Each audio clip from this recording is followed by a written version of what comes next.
Question number 1, problem set 7 का question number 1, right the correct alternative answer for each of the following questions. ठीक है, आप अपने text book में देख सकते हैं, आपको 10 क्वेश्चंस, देखो ये मतलब इसके अंदर आपको 10 क्वेश्चंस मिले हैं, सब क्वेश्चंस से रहते हैं। ठीक है, बस धीरे धीरे सॉल्व करते हैं। फर्स्ट देखिए, which of the following data is not primary. ध्यान रखना, not primary, primary and secondary हमने आपको बताया, तो आपको ये 4 ऑप्शंस क्लियर दिए गए हैं, इसमें से आपको बताना है कि कौन सा प्राइमरी नहीं है।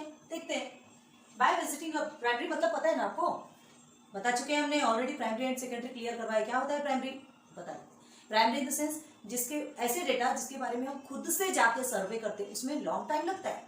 ठीक है, टाइम बहुत ज्यादा स्पेंड होता है, बट हमें क्या मिलता है, एग्जैक्ट डेटा मिलता है। ठीक है, स्टूडेंट्स के मार्क्स एक एक बच्चों से पूछ करके लिखना, या तो फिर स्टूडेंट्स की हाइट, एक एक बच्चों की हाइट लेकर के फिर उसकी डेटा कलेक्ट करना, तो ये सब चीज़ें क्या है, बहुत ज़्यादा टाइम लगता है। ठीक है, तो इस टाइप की जो चीज़ें रहती है ये आपका प्राइमरी डेटा कहलाती है। और सेकेंडरी डेटा कि ऑलरेडी प्राइमरी डेटा जो डेटा आपका रिकॉर्डेड रहता है, बस उठाया और उसे क्या कर दिया, उसे इनपुट कर दिया, या उसे ले लिया, लिख दिया, किसी को सेंड कर दिया, किसी को एकदम इंस्टेंट में सेंड करना होता है ना कोई चीज़, कि इन बच्चों की हाइट का डेटा सेंड करो तुरंत, कोई बोलेगा तो क्या करेंगे, टीचर्स के पास में उनकी हाइट का डेटा ऑलरेडी रहता है रिकॉर्डेड, उसे सेंड कर देते, बट वो परफेक्ट होता क्या, नहीं। ठीक है, क्यों नहीं होता, क्योंकि क्या है, देखिए कुछ समय के बाद बच्चों की हाइट बढ़ती है। ठीक है, लेकिन इमरजेंसी के टाइम पे वो सेकेंडरी डेटा काम आता है, तो ध्यान दो कैसे करते हैं। By visiting a certain class gathering information about attendance of student. ठीक है, अलग अलग क्लास में जाके, सर्टेन क्लास में जाके gathering information about attendance of students, बच्चों के अटेंडेंस का इंफॉर्मेशन कलेक्ट करना। भाई हर क्लास में जाएंगे, है ना, क्लास में जाएंगे हर बच्चों का देखेंगे कि उनकी अटेंडेंस कितनी, तो टाइम तो लगेगा, so it is primary. Okay, by actual visit to homes, घर घर जाकर, है ना, टू यही देखकर के समझ में आ जाएगा, आपको ज्यादा करने की जरूरत नहीं है। To find numbers of family members, एक फैमिली में कितने मेंबर हैं, तो एक ही फैमिली को तो नहीं देखना है, घर घर जाकर, हर घर में जाकर के उनके घर में कितने मेंबर्स रहते हैं।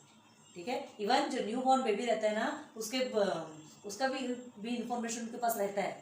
ठीक है, तो चलिए, ये भी आप में बहुत ज़्यादा टाइम खाता है, भाई हर घर जाएंगे तो टाइम तो लगना है, तो ये भी प्राइमरी नहीं है। To get information regarding plantation of soybean, मतलब सोयाबीन की प्लांटेशन की इंफॉर्मेशन लेना, कैसा, done by each farmer from the village. तलाटी मतलब क्या होता है, तलाटी एक क्या है, जो उस गांव के रहते हैं, उस गांव के जो मेन ऐसे व्यक्ति रहते हैं जिनके पास ये सब चीज़ का रिकॉर्ड रहता है ना, उनको तलाटी बोलते हैं। तो हर फार्मर के द्वारा सोयाबीन की जो प्लांटेशन किया गया, ठीक है, वो कितना हुआ, तो ये इसका रिकॉर्ड कहाँ मिलेगा, तलाटी के पास मिलेगा, बस गए और उठा लिया रिकॉर्ड, तो ये क्या हो गया, ये प्राइमरी डाटा की कोई मेहनत लगी क्या, कुछ भी मेहनत नहीं लगती इसमें, गए वो डेटा उठाया और यूज कर लिया। ठीक है, तो ये तलाटी के पास जाके रिकॉर्ड उठा के यूज कर लेना, इन द सेंस सेकेंडरी, ये प्राइमरी नहीं है।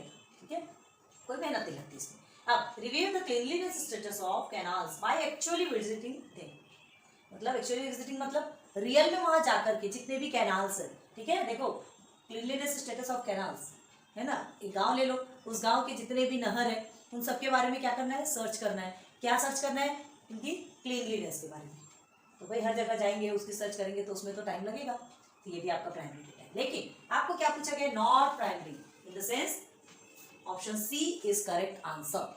ठीक है, तो आपका आंसर क्या है, आंसर ऑप्शन सी। ठीक है, बाकी आपको पूरा लिखना है, आप पूरा लिख सकते हैं। क्लियर हो गया, चलिए सेकंड बात है, what's the upper class limit for the class 25 to 35। ज्यादा टाइम नहीं लगेंगे क्योंकि ये सब कुछ पढ़ा हुआ है आपने, अगर नहीं जानते होंगे तो पहले की वीडियो देखोगे तो ही समझ में आएगा। चलो, what's the upper class limit for the class 25 to 35। 25 to 35 upper class limit किसको बोलते हैं, अपर class limit and lower class limit already हमने आपको लर्न करवा दिया है। ठीक है, 25 आपका लोअर क्लास लिमिट है और 35 आपका अपर क्लास लिमिट है, बस धीरे से देख लीजिए। अपर क्लास लिमिट आपका ऑप्शन बी, ऑप्शन बी 35। बस ना, what is the class mark of class 25 to 35, है ना। अब देखो इसमें भी सेम ऑप्शन दिया है और ये जो क्लास है वो भी सेम दी गई है, लेकिन इसमें क्या पूछा था, आपसे अपर क्लास लिमिट पूछा और यहाँ आपसे क्लास मार्क पूछा। क्लास मार्क पता है ना आपको क्या कहते हैं, क्लास मार्क किसे कहते हैं, अगर आपने पढ़ा होगा तो आपको याद होगा, 25 and 35 lower class limit plus upper class limit is equal to class mark, पढ़ा है ना आपने। तो चलो क्या करेंगे, लोअर क्लास लिमिट, यहां लिखते हैं lower class limit plus upper class limit. Okay, form में 2 हो गया। तो देयरफॉर क्या होगा हमारा, लोअर क्लास लिमिट कितना है 25 है, अपर क्लास लिमिट 35 है। अब डिवाइडेशन कर देंगे तो देयरफॉर यही लिखो, आंसर कितना आएगा आपका 5 5 10 हो गया, ये 1 किया 60 अपॉन 2, 2 1 से 2 एंड 2 3 से 6 0, तो 30 आपका आंसर आ रहा है। ऑप्शन कौन सा है, ये आ गया 30। ठीक है, तो here is therefore option D 30 is the correct option. बस जो भी लिख रहा हूँ, क्लियर हो गया, 3 चीज है ना, 3 क्वेश्चन आपके क्लियर हो गए। अब देखिए question 4, if the classes are 0 to 10, 10 to 20, 20 to 30, then in which class should be observation 10 be included। ठीक है, क्या पूछा गया आपसे, ये जो क्लासेस है ना, इस क्लास में 10 कहाँ इंक्लूड होगा, पढ़ा है आपने इंक्लूसिव एक्सक्लूसिव। ठीक है, अब देखो क्या आता है 0 to 10, 10 to 20 एंड 20 to 30, बताइए कौन सी क्लास है, कौन सी क्लास है। ऑप्शन पूछा आपसे, ये 4 ऑप्शंस दिए गए हैं, आपसे क्या पूछा गया है 10 कहाँ इंक्लूड होगा। तो ध्यान दो, ये एक्सक्लूसिव टाइप्स क्या है, ये एक्सक्लूसिव है ना, एक्सक्लूसिव मेथड वाला है ना ये क्लासेस एक्सक्लूसिव मेथड है। इन द सेंस ये 10 जो है यहाँ 0 से लेके 9 तक के ऑप्शंस आएंगे, 10 यहाँ पर नहीं आएगा, 10 कहाँ चला जाएगा, नीचे चला जाएगा। इन द सेंस 10 कहाँ पर आएगा, 10 to 20 में। तो आपका ऑप्शन बी सेकेंड ऑप्शन भी मिल रहा है आपको, 10 to 20 में आएगा। ठीक है, तो आप आंसर क्या लिखेंगे, ऑप्शन बी 10 to 20, है ना, कितना इजी है ना।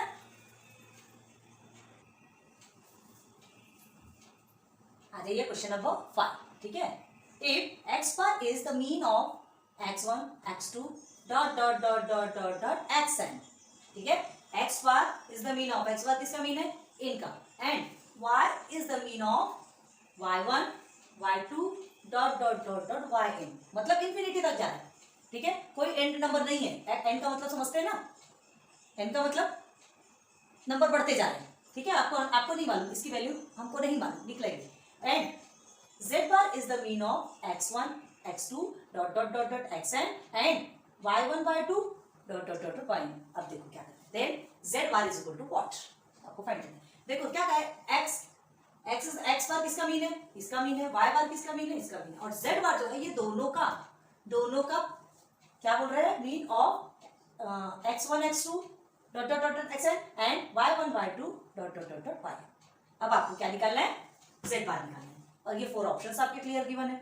देखते हैं, जितना हार्ड दिख रहा है ना, कुछ भी नहीं है। देखो हमने सिस्टमेटिकली इसलिए लिखा है, हम इसलिए कभी भी क्वेश्चंस लिखते हैं ना, इस तरह से लिखते हैं कि आपको समझ में आने लगे, है ना, फर्स्ट पॉइंट सेकंड पॉइंट। तो देखो सॉल्यूशन में देखो मीन पूछ रहा है, मीन का फॉर्मूला हमको मालूम है, हमने ऑलरेडी लिख दिया है, मीन का फॉर्मूला पता है। तो आप क्या लिखेंगे, एक्स बार मीन की प्लेस पे देखो, पहले ये x bar is equal to क्या लिखेंगे आप, x1 x2 dot dot dot dot xn।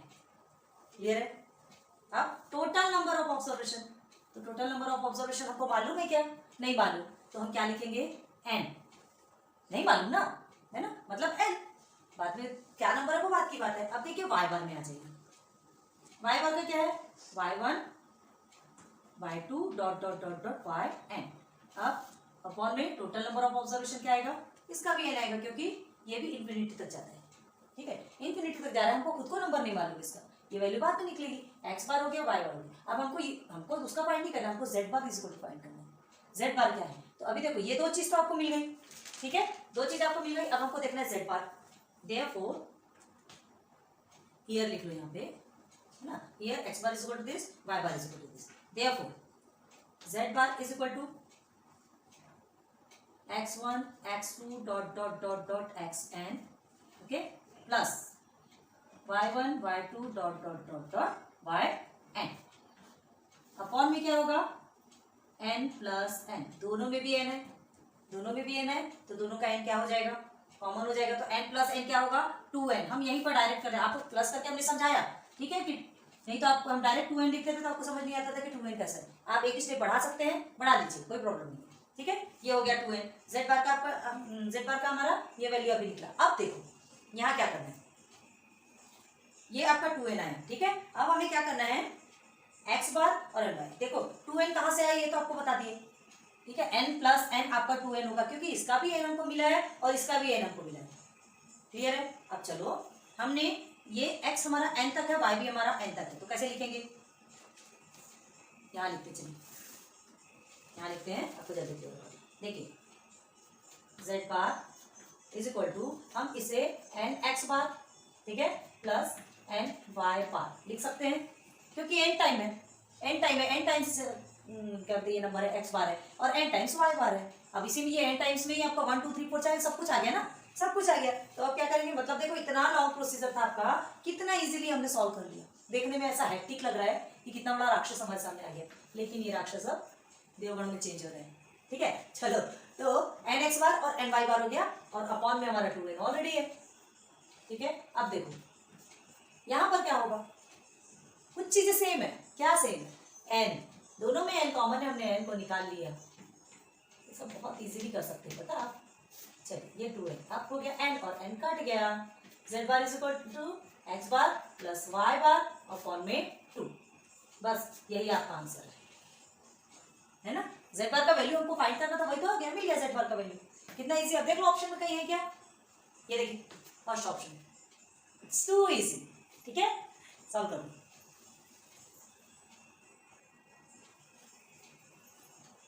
Question number 6, the mean of 5 numbers is 80, ठीक है। Mean of 5 numbers is 80, out of which 4 numbers is 46, find the fifth number. ये question देखिए कुछ याद आ रहा है, हाँ, पेज बैक जाइए, टर्न कीजिए 7.5 में, देखिए क्वेश्चन नंबर 10 इससे रिलेटेड है, ठीक है। उसमें क्या पूछा था, उसमें देखिए क्वेश्चन नंबर 10 में आपसे पूछा था, जिसमें 5 ऑब्जर्वेशन का मीन आपका कितना था 50 एंड और एक को छोड़ दिया था, एक को रिमूव कर दिया गया था, और 4 ऑब्जर्वेशन का मीन था आपका 45, क्लियर है। बस सेम ही है, थोड़े से नंबर्स चेंज हो गए हैं, बाकी कुछ नहीं है। आपको क्या करना है, फिफ्थ ऑब्जर्वेशन आपको फाइंड करना है, फिफ्थ नंबर कौन सा है वो आपको फाइंड करना है, ठीक है। तो फाइंड करना है तो हम क्या करेंगे, मीन का ही प्रोसीजर चलेगा, ये मीन का फॉर्मूला, और इसी मीन से हमने कई बार बताया आपको कि ये वाला फॉर्मूला इसी से बनता है, और यही फॉर्मूला आपका मैनी टाइम्स यूज किया है हमने, इसे रट्टा मार लो इस फॉर्मूले में, ठीक है। क्यों, कैसे बना, ये देखिए सम ऑफ ऑल ऑब्जर्वेशंस अपॉन में टोटल नंबर ऑफ ऑब्जर्वेशन, तो जो टोटल नंबर आएगा इसके साथ मीन के साथ में जाकर के मल्टीप्लाई हो जाएगा, ये देखिए मल्टीप्लाई हो गया, तो sum of all observation already निकल जाएंगे। तो जब तक कि सम ऑफ ऑल ऑब्जर्वेशन नहीं निकलेंगे तो तब तक आप फिफ्थ नंबर कैसे निकालोगे, नहीं निकाल सकते, ठीक है। तो पहले हम इसे निकालना पड़ेगा, तो सबसे पहले सम ऑफ ऑल 5 स्कोर्स या 5 ऑब्जर्वेशन, पहले 5 करेंगे, ठीक है। यहाँ देखो 5 नंबर्स आपको नंबर्स में नहीं दिया है, वर्ड में दिया है, देखो थोड़ा कंफ्यूज नहीं होना, ठीक है। अगर ऐसा 5 देता था तो आप ध्यान देते, ऐसा 5 में कभी कभी होता है कोई ध्यान नहीं देता, ध्यान देना चाहिए। तो देखो अब इसमें लिखेंगे sum of all 5 observations, okay, sum of 5 observation, 50 नहीं है, एक साथ ही लिखते नहीं तो आप कंफ्यूज हो जाएंगे। सम ऑफ 5 ऑब्जर्वेशंस, चलिए सम ऑफ 5 ऑब्जर्वेशंस का मीन क्या है आपका 80, okay, and total number of observation तो आपका 5 ही है ना, नंबर तो आपका 5 है, then 80 plus sorry multiply by 5 कितना होगा, 5 8 40 हो गया 400। चलो ये आपको मिल गया, फर्स्ट क्या मिल गया 400, किसका, सम ऑफ 5 ऑब्जर्वेशंस का आपको 400 मिल गया। चलिए ये आपका फर्स्ट है, आप सेकेंड में चलते हैं। नाउ आउट ऑफ विच लिखा, देखो out of which 4 numbers is 46, मतलब ये जो 5 नंबर आपका मिला है उसी में से एक नंबर को हटा दिया और 4 नंबर को ले लिया, तो वो 4 नंबर का मीन क्या निकला आपका 46, ठीक है। तो क्या लिखेंगे, out of which mean of 4 number is 46, mean of 4 numbers is 46, ठीक है। देखो अब निकालेंगे सम ऑफ, अब इसका भी मीन ये इसमें भी सम ऑफ ऑल ऑब्जर्वेशंस निकालेंगे ना, 4 का करने पे क्या आता है, sum of 4 observations, sum of 4 observations is equal to, अब इसका मीन कितना है 46 है and total number of observation 4 है ना, 4 का ही निकाल रहे हैं हम। तो चलिए 46 मल्टीप्लाई बाय 4 आपका आता है 184, ये आपका आ गया सेकंड, ये दोनों भी हमको मिल गए, ठीक है। फर्स्ट ऑब्जर्वेशन 5 का मिल गया एंड सेकंड हमको 4 का मिल गया। अब हमें क्या निकालना है, फिफ्थ ऑब्जर्वेशन, आपसे देखो क्या पूछ रहे हैं, फिफ्थ नंबर का ऑब्जर्वेशन क्या है, तो क्या लिखेंगे, therefore fifth observation fifth observation is equal to क्या होगा, दोनों को क्या कर देंगे, माइनस करेंगे। तो sum of 5 observation, sum of 5 observation, observation बड़ा लंबा पड़ता है क्यों, स्कोर्स भी लिख सकते हैं, लेकिन अब आपके टेक्स्ट बुक में ऑब्जर्वेशन है, टीचर्स आपको कुछ बोले ना, इसलिए हम यही लिखा है, सम ऑफ 5 ऑब्जर्वेशन माइनस में सम ऑफ 4 ऑब्जर्वेशन। ओके, तभी हमको जो एक्स्ट्रा वाला मिलेगा ना, ऑब्जर्वेशन। ओके चलो, 5 ऑब्जर्वेशन कितना है आपका, देयरफॉर 5 का है आपका 4 एंड 4 का है आपका 184, मिल गए दोनों भी। चलिए माइनस करेंगे तो आपका आंसर कितना आता है, देयरफॉर 216 आ रहा है आपका ऑब्जर्वेशन। ठीक है, मतलब ये आपका आंसर आ गया। ठीक है, लेकिन हाँ आपके टेक्स्ट बुक में देखो आपका जो आंसर आया ना वो 66 आया है। यहाँ पे देखो कोई ऑप्शन में दिख रहा है क्या 216, कहीं भी नहीं दिख रहा है। ठीक है, मतलब क्या है, यहाँ प्रॉब्लम ये है कि आपके क्वेश्चन में कुछ तो भी फॉल्ट है। ये ऑप्शन, ये आपका आंसर सही है, अगर इस क्वेश्चन के हिसाब से आप सॉल्व करते हैं तो ये आपका आंसर यही आएगा 216। लेकिन देखो 216 आपके ABCD कोई भी ऑप्शन में नहीं है, इन द सेंस आपके क्वेश्चन में कुछ तो भी फॉल्ट है या कुछ तो भी प्रिंट मिस्टेक हो गया। ठीक है, तो देखो क्या करेंगे, 5 ऑब्जर्वेशन में 80 दिया है ना, अगर 5 ऑब्जर्वेशन में 50 रख सकते हैं, उसका मीन 5 ऑब्जर्वेशन का जो मीन है वो 50 रख सकते हैं। ठीक है, तो क्या होगा, चलो देखो 5 ऑब्जर्वेशन मल्टीप्लाई बाय 50 करते हैं। ठीक है, अब ये माइनस में 4 ऑब्जर्वेशन मल्टीप्लाई बाय 46, यही लिया था ना हमने। हाँ, अभी हम साथ साथ में कर रहे हैं, 5 ऑब्जर्वेशन का 50 के साथ में मल्टीप्लाई करेंगे। इस 50 के प्लेस पे अगर हम इस 80 के प्लेस पे अगर हम 50 करते हैं तो देखते हैं क्या होता है। तो 5 5 क्या होता है 25, देयरफॉर 5 5 25, ये हो गया आपका 250, और ये आपका 4 से मल्टीप्लाई किए थे तो आपका ऑलरेडी 184 आ रहा है। ठीक है, तो अब इसे सॉल्व कीजिए, देयरफॉर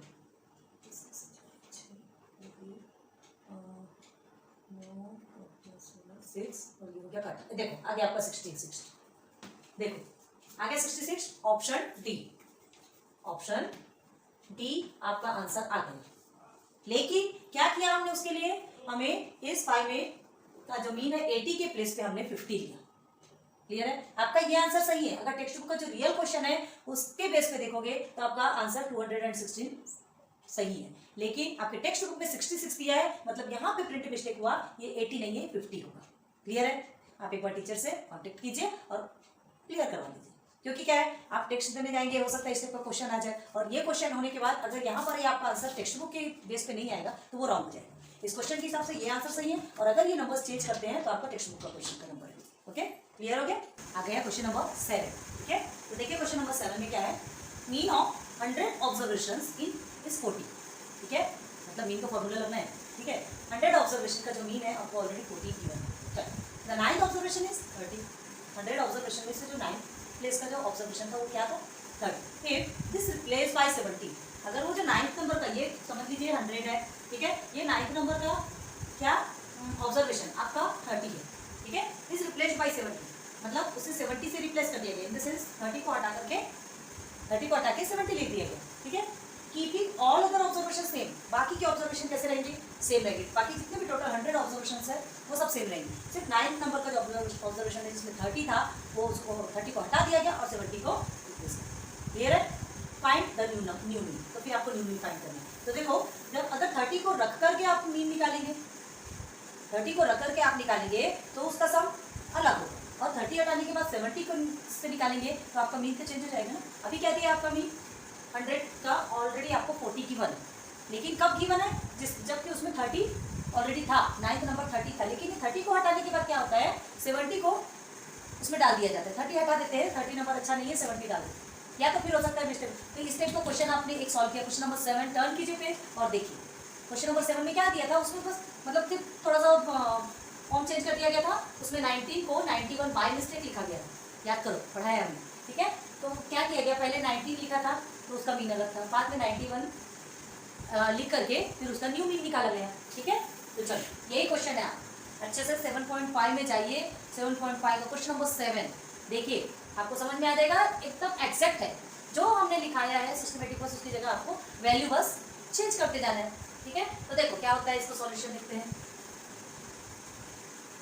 सबसे पहले तो हम हम लिखेंगे मीन का formula, mean is equal to sum of और ऑब्जर्वेशंस, ठीक है। अपॉन में क्या है आपका टोटल नंबर ऑफ ऑब्जर्वेशन, ठीक है। चलो अच्छा, कभी कभी मतलब ये तो एमसीक्यू टाइप्स क्वेश्चन है, हमने ऑप्शंस नहीं लिखे ना, ओके चलो यहाँ लिखे थे, कोई बात नहीं। ये आपका कितना है 40.6 है, बी 40.4 है, सी इज 40.3। देखिए कितना एकदम क्लोज आपके नंबर्स है, 40.7।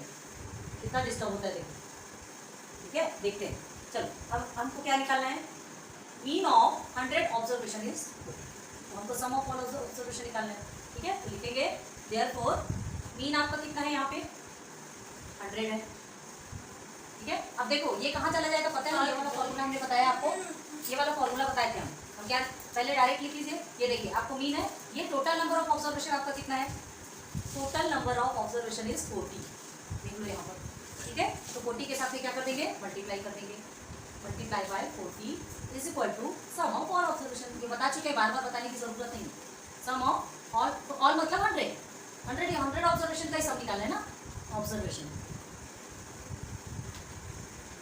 ओके। देयरफॉर इसे मल्टीप्लाई करेंगे तो हमारा कितना आएगा 4000, ठीक है 4000। तो sum of all observation 100 observation आपका 4000 है, क्लियर है। सम ऑफ 100 ऑब्जर्वेशन 4000, इसे ऐसे भी लिख सकते हैं, therefore sum of 100 observation is equal to 4000। हो गया, क्लियर, मिल गया। मतलब हमको किसका मिला, जब 30 उसके अंदर था, जब 30 इस 100 ऑब्जर्वेशन में इंक्लूड था, तब हमको सम, उसका सम कितना मिला 4000, ठीक है। लेकिन अब ध्यान दो, देखो इसमें क्या कहा जा रहा है, 30 को हटाकर 70 को रिप्लेस कर दिया गया, 30 को हटाकर 70 को उसमें ज्वाइन कर दिया गया, तो सम ऑफ क्या हो जाएगा, ये 4000 चेंज हो जाएगा ना। अब सम ऑफ 4000 नहीं रहेगा, ऑब्जर्वेशन 100 ही रहेंगे, लेकिन एक नंबर हट जाएगा, 30 हटेगा, उसकी जगह में दूसरा आएगा, ऑब्जर्वेशन तो आपका सेम रहेगा, ठीक है। तो हम पहले क्या निकालेंगे, न्यू सम निकालते हैं, न्यू सम। चलो न्यू सम कैसे निकालोगे, पहले लिख लेते हैं।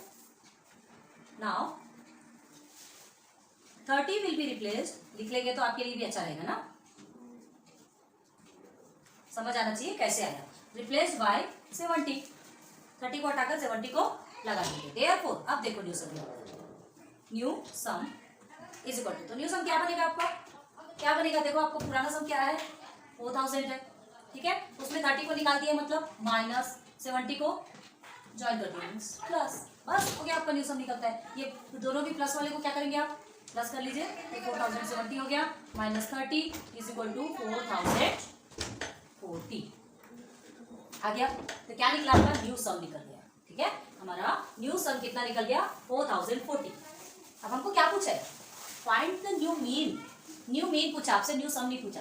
आपका ऑलरेडी मीन कितना था 100 ऑब्जर्वेशन का 40 था, लेकिन हमने 30 हटा के 70, बाकी सारे नंबर्स को हमने नहीं हटाया, सिर्फ और सिर्फ 70 को रखा, 30 को हटाया, 70 उसमें डाल दिया, ठीक है। तो हमारा न्यू मीन भी तो चेंज हो जाएगा, देखो सम भी हमारा चेंज हो गया, 4000 था, 4000 से 440 हो गया। अब हमको न्यू मीन निकालना है, फॉर्मूला मालूम है, डायरेक्ट लिखो, therefore new mean.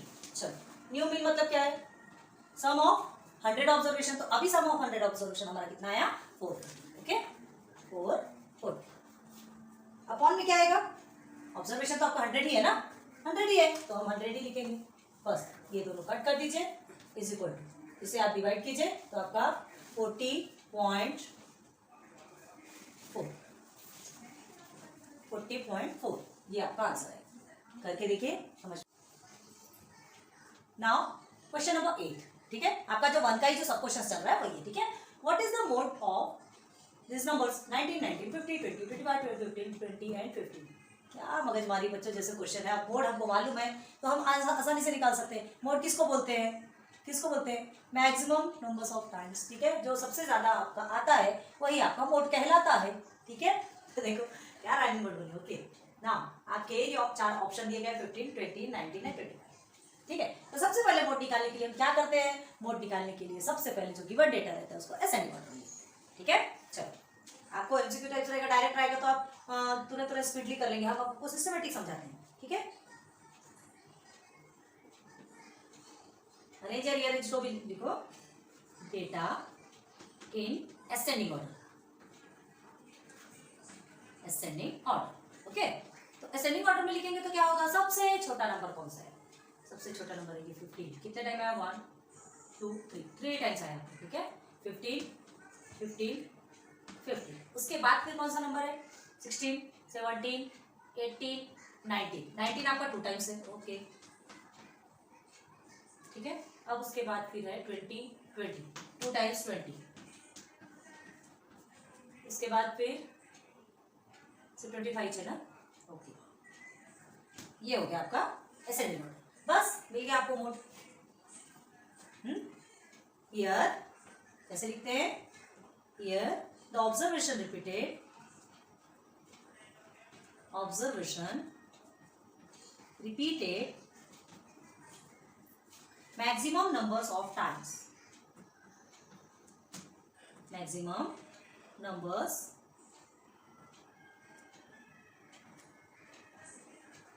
Of times, बहुत ज्यादा रिपीट हो रहा है। तो कौन सा रिपीट हो रहा है, बहुत ज्यादा मतलब 3 टाइम्स रिपीट हो रहा है, हालांकि लेकिन बाकी जो ऑब्जर्वेशन है उनसे तो ज्यादा है ना, ठीक है। तो टाइम्स क्या है इज इक्वल टू 15, 15 ही हमारा maximum number of times repeat हो रहा है, ठीक है। तो देयरफॉर क्या लिखेंगे, बस यही आपका आंसर है। The mode of the given data is 15, inbox कर लो, ठीक है। अब आपको देखना है, अब 15 बस इतना लिख के नहीं छोड़ना है, आपको बताना है कौन सा ऑप्शन करेक्ट है। देख लो यहाँ पर, तो ये ए, तो क्या लिखेंगे, therefore A15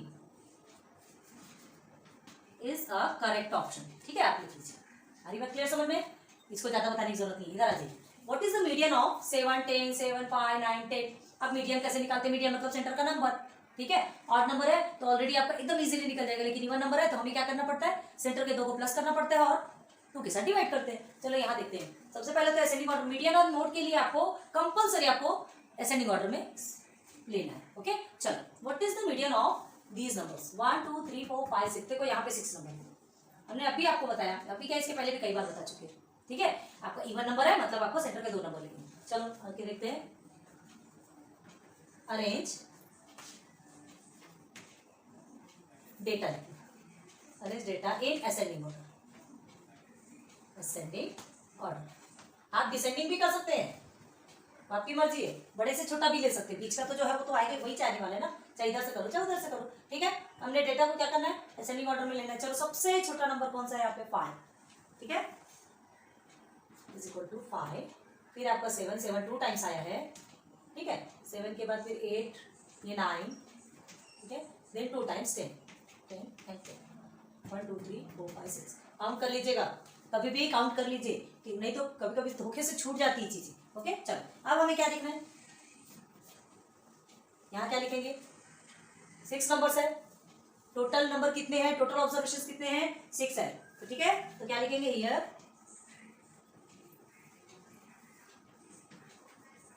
total number of observations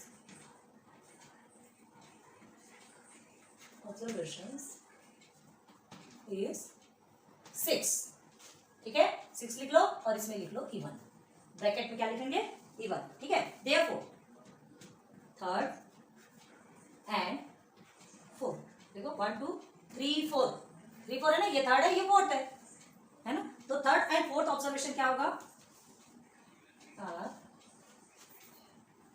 observation ना are at the middle position,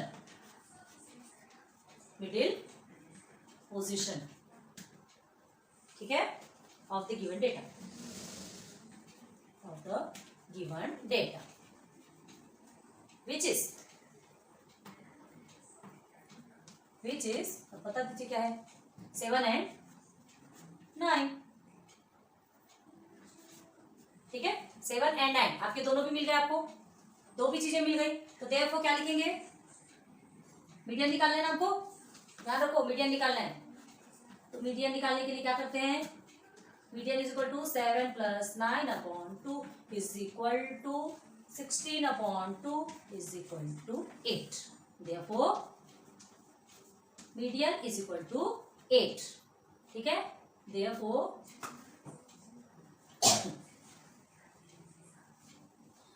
हमें क्या फाइंड करना है, मीडियन। निकल गया मीडियन 8।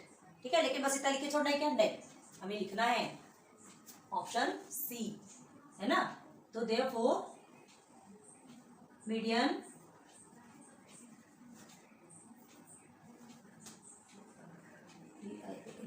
Is equal to 8। ठीक है, पहले 8 लिख लो, ऐसा लिख लो, ऑप्शन सी है ना, सी इज करेक्ट। हो गया, कितना इजीली क्लियर हो गया आपका। ठीक है, चलो नोट डाउन कर लो, ये सब चीजें ज्यादा बताने की जरूरत नहीं है।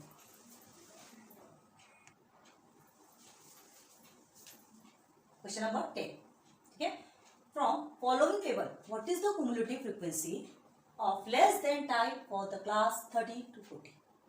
ठीक है, देखो क्या पूछ रहा है, लेस देन टाइप पढ़ा है आपने, less than type and more than type, cumulative frequency पढ़ी है। लेस देन टाइप अगर आपसे पूछा जाएगा तो डायरेक्ट आप ये अपर क्लास लिमिट में आ जाएंगे, लोअर क्लास लिमिट की जरूरत नहीं है। तो अपर class limit in the sense क्या कहा जा रहा है, आपकी ऑलरेडी फ्रीक्वेंसी। अभी देखो ये जो टेबल आपको मिला हुआ है और ये ऑप्शंस मिले हुए 13, 15, 35 एंड 20। आपको क्या निकालना है, less than type cumulative frequency. तो लेस देन का मतलब क्या होता है, जो आपकी क्लास है ना, क्लास आपको किस हिसाब से मिली हुई है, एक्सक्लूसिव क्लासेस। तो एक्सक्लूसिव क्लासेस में क्या होता है, ये 20, 10, 10, 20, 20 और ये क्या होता है, रिपीट होते जाता है ना, नेक्स्ट टर्म पे रिपीट होता है। तो आपको क्या करना है, 0 to 10 के बीच में कितने आए, 0 to 10 के बीच की आपकी फ्रीक्वेंसी हो गई 7। ठीक है, लेकिन 10 आपका इसके अंदर नहीं आएगा, 10 हमारा कहाँ जाएगा, सेकेंड की क्लास में, 10 हमारा सेकेंड की क्लास में चला जाएगा। क्लियर, समझ में आ गया। तो 10 सेकेंड की क्लास में चला जाएगा, मतलब 10 से लेकर के 20 के अंदर मतलब 19, है ना, 19 तक के कितने आपकी फ्रीक्वेंसी है, 3। ओके, तो ये चीजें आपको अच्छे से मालूम है और हमको क्या करना है, क्युमुलेटिव फ्रीक्वेंसी निकालना है। फ्रीक्वेंसी आपको मालूम है, बहुत डिफरेंस होता है क्युमुलेटिव फ्रीक्वेंसी और फ्रीक्वेंसी। क्युमुलेटिव का मतलब होता है एक साथ, बता चुके हम आपको, है ना। एक साथ मतलब जैसे 0 से 10 के बीच के कितने नंबर है, या 10 से कम के कितने नंबर है, 10 तक के कितने नंबर, तो हो गया 7। ठीक है, तो क्युमुलेटिव फ्रीक्वेंसी में हम क्या करते हैं, देखो लेस देन पूछा है, ध्यान रखो, तो लेस देन में नंबर्स को प्लस किया जाता है। ठीक है, मोर देन बोलते हैं तो ये जो टोटल नंबर है ऑलरेडी आपका यहाँ आ जाएगा, और लेस देन बोला जा रहा है तो ये टोटल नंबर यहाँ पे टोटल होगा आपका आना चाहिए। देखिए इसको प्लस करेंगे तो आपका 37 आ गया, आपकी फ्रीक्वेंसी कितनी निकली, टोटल 37 निकली। तो ये 37 यहाँ पूरा प्लस करने के बाद यहाँ पर 37 आना चाहिए, तभी आपका राइट होगा, अदरवाइज कहीं ना कहीं तभी आपने रॉन्ग कर दिया। क्लियर है, तो चलो आपको फर्स्ट की तो मिल गई, फर्स्ट की आपकी 7 ही है, लेकिन देखो लेस देन 20 आपसे कितना पूछा गया, क्लास 30 to 40 का क्युमुलेटिव फ्रीक्वेंसी आपको बताना है, less than type cumulative frequency. चलो आगे बढ़ते जाते हैं।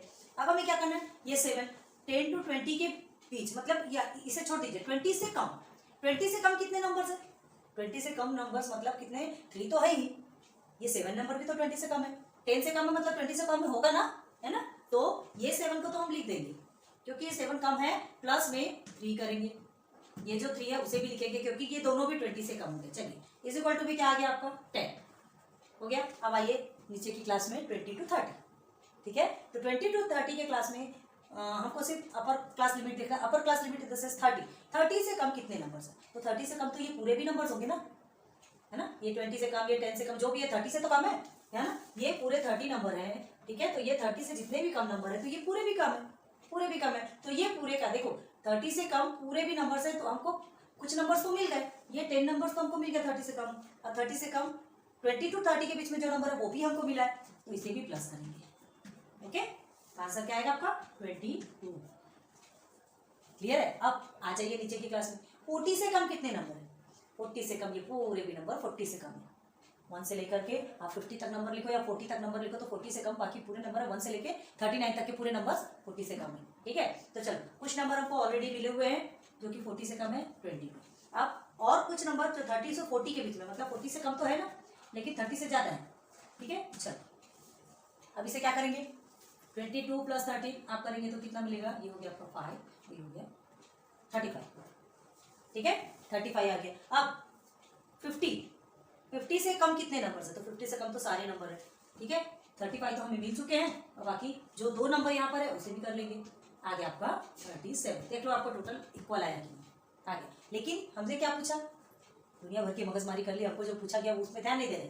Less than type of for the class 30 to 40, आपको क्या दिखाना है, cumulative frequency which is less than type, ठीक है। तो कहाँ चलेंगे, कौन सी क्लास है, 30 to 40, इस क्लास में आ जाइए। ये इसकी क्युमुलेटिव फ्रीक्वेंसी मिल गई,